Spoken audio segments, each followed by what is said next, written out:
بسم اللہ الرحمن الرحیم۔ السلام علیکم دوستو۔ کسی جنگل میں ایک بکری بہت بے فکری سے ادھر ادھر گھوم رہی تھی۔ ایک کوے کو بہت حیرت ہوئی اور وہ بکری سے پوچھنے لگا کہ تمہیں کسی سے خوف کیوں نہیں ہے؟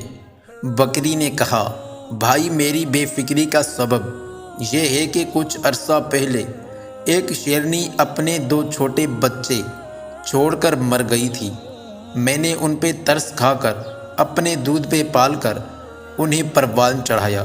اب وہ جوان ہیں اور انہوں نے جنگل میں اعلان کر کے رکھا ہے کہ ہماری بکری ماں کی طرف کوئی میلی آنکھ سے نہ دیکھے۔ سو اب کسی بڑے خونخوار جانور میں بھی یہ ہمت نہیں کہ مجھ پہ ہاتھ ڈالے، کسی چھوٹے موٹے جانور کا ذکر ہی کیا۔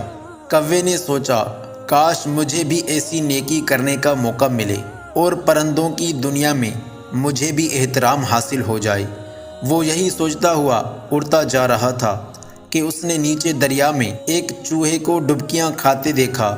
وہ فوراً نیچے اترا اور چوہے کو دریا سے نکال لایا اور ایک بڑے پتھر پہ لٹکا کر اپنے پروں سے ہوا دینے لگا تاکہ وہ خشک ہو جائے۔ جوں ہی چوہے کے حواس بحال ہوئے، اس نے کوے کے پر کترنے شروع کر دیے۔ کوا بیچارہ نیکی کی دھن میں مگن تھا اور چوہا اپنی کارگزاری میں مصروف۔ اتنی دیر میں وہ خشک بھی ہو چکا تھا، لہٰذا اس نے اپنے بل کی طرف دوڑ لگا دی۔ کوا نیکی کر کے بہت موج میں تھا۔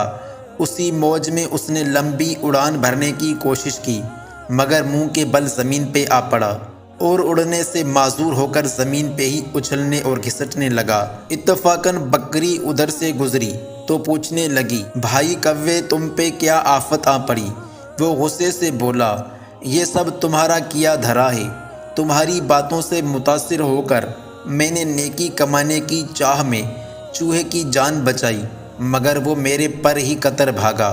بکری ہنس پڑی اور کہنے لگی، بے وقوف، اگر نیکی ہی کرنی تھی تو کسی شیر کے بچے کے ساتھ کرتے۔ چوہے کا بچہ تو اپنا چوہا پن ہی دکھائے گا۔ بد ذات اور بد اصل کے ساتھ نیکی کرنے والے کا وہی حال ہوتا ہے جو تمہارا ہوا ہے۔ یعنی کووں کے بچے موتی چگنے سے ہنس نہیں بن جاتے اور کھارے پانی کے کنویں منو میٹھا ڈالنے کے بعد بھی کھارے ہی رہتے ہیں۔